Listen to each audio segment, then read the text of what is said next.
राधे राधे साथियों, स्वागत है आपका हमारे चैनल आई एम मोटिवेटेड में। आज हम श्रीमद् भगवद गीता के अध्याय 12 के बारे में जानेंगे। इस अध्याय की शुरुआत में अर्जुन ने श्री कृष्ण से 2 प्रकार के योगियों के बारे में पूछा कि उनमें से वे किसे पूर्ण मानते हैं, वे जो निराकार ब्रह्म की पूजा करते हैं या वे जो भगवान के साकार रूप की भक्ति करते हैं। अर्जुन कहते हैं, जो लोग आपके साकार रूप में दृढ़ निष्ठा रखते हैं और जो निराकार ब्रह्म की पूजा करते हैं, उनमें से आप किसी योग में अधिक निपुण मानते हैं। भगवान कहते हैं, जो लोग मुझ में अपना मन स्थिर करते हैं और सदैव दृढ़ विश्वास के साथ मेरी भक्ति में लगे रहते हैं, मैं उन्हें सर्वश्रेष्ठ योगी मानता हूँ।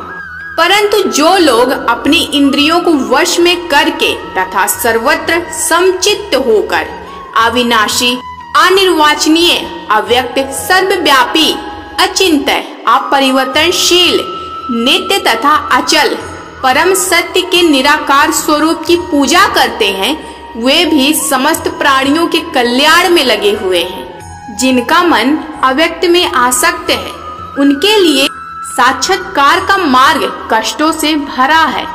देहधारी प्राणियों के लिए अव्यक्त की उपासना अत्यंत कठिन है। परंतु हे पार्थ, जो लोग अपने समस्त कर्मों को मुझ में अर्पण कर देते हैं, मुझे ही परम लक्ष्य मानकर अनन्य भक्ति से मेरी पूजा और ध्यान करते हैं, हे पार्थ, मैं उन्हें शीघ्र ही जन्म मृत्यु के सागर से छुड़ा देता हूँ, क्योंकि उनकी चेतना मेरे साथ एक हो जाती है। मुझ में ही अपना मन लगाओ और बुद्धि को मुझ में ही अर्पण कर दो। ऐसा करने पर तुम सदैव मुझ में ही निवास करोगे, इसमें कोई संदेह नहीं है। हे अर्जुन, यदि तुम अपने मन को मुझ में स्थिर करने में असमर्थ हो, तो सांसारिक कार्यों से मन को निरंतर रोकते हुए भक्ति पूर्वक मेरा स्मरण करना अभ्यास करो। यदि तुम भक्ति पूर्वक मेरा स्मरण करने का अभ्यास नहीं कर सकते, तो केवल मेरे लिए कार्य करने का प्रयास करो। इस प्रकार मेरी भक्ति करते हुए तुम पूर्णता की अवस्था को प्राप्त करोगे। यदि तुम मेरे लिए भक्ति पूर्वक कर्म करने में भी असमर्थ हो, तो अपने कर्मों के फलों का त्याग करके आत्म स्थित हो जाओ। यांत्रिक अभ्यास से श्रेष्ठ है ज्ञान, ज्ञान से श्रेष्ठ है ध्यान, ध्यान से श्रेष्ठ है कर्मों के फलों का त्याग, क्योंकि ऐसे त्याग के तुरंत बाद शांति प्राप्त होती है। वे भक्त मुझे बहुत प्रिय हैं, जो सभी जीवों के प्रति द्वेष से रहित हैं, जो मैत्री पूर्ण और दयालु हैं। वे संपत्ति और अहंकार की आसक्ति से मुक्त हैं, सुख और दुख में समभाव रखते हैं और सदा क्षमाशील हैं।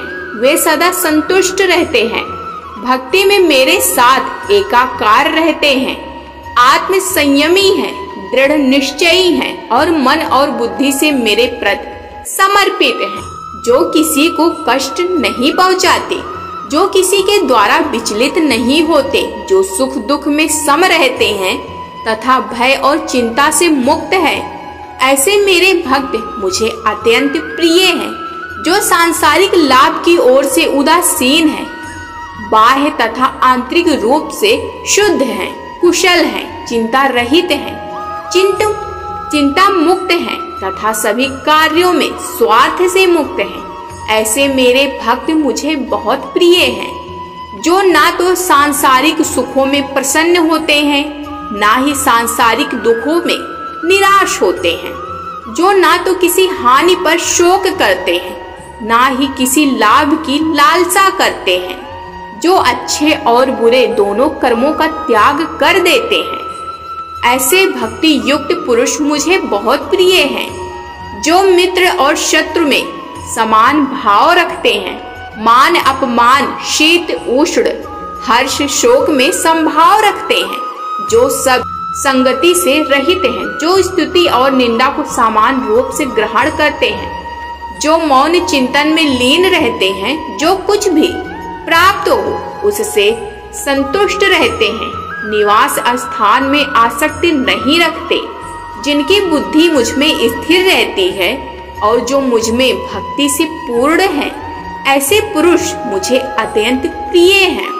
जो लोग यहाँ कहे गए इस ज्ञान अमृत का आदर करते हैं, मुझ पर विश्वास रखते हैं तथा मुझे ही अपना परम लक्ष्य मानकर उस पर समर्पित रहते हैं, वे मुझे अत्यंत प्रिय हैं। श्री कृष्ण कहते हैं कि भगवान के प्रति ऐसा प्रेम संघर्षशील आत्माओं को स्वाभाविक रूप से नहीं मिलता। भक्ति कोई रहस्यमय उपहार नहीं है जिसे कोई प्राप्त कर सकता है। इसे विकसित करने के लिए निरंतर प्रयास की आवश्यकता होती है। श्री कृष्ण अर्जुन से कहते हैं कि यदि वह मन को पूरी तरह से भगवान में लीन करने में असमर्थ है तो उसे अपने सभी कार्य भगवान की भक्ति के साथ करने का प्रयास करना चाहिए और निरंतर अभ्यास से वह पूर्णता तक पहुंच जाएंगे। श्री कृष्ण आगे बताते हैं कि ज्ञान की साधना यांत्रिक अभ्यास से अधिक है, तथापि ध्यान से भी श्रेष्ठ है कर्मों के फलों का त्याग, क्योंकि इससे तुरंत ही महान शांति प्राप्त होती है। इस अध्याय के शेष भाग में भगवान के प्रेमी भक्तों के उन सभी अद्भुत गुणों का वर्णन किया है जो उन्हें अत्यंत प्रिय हैं। साथियों, श्रीमद् भगवद गीता का अध्याय 12 यहीं पर समाप्त होता है। कल फिर मिलते हैं अगले अध्याय के साथ। अगर आप इस चैनल पर नए हैं तो कृपया हमारे चैनल को सब्सक्राइब जरूर करिएगा। धन्यवाद।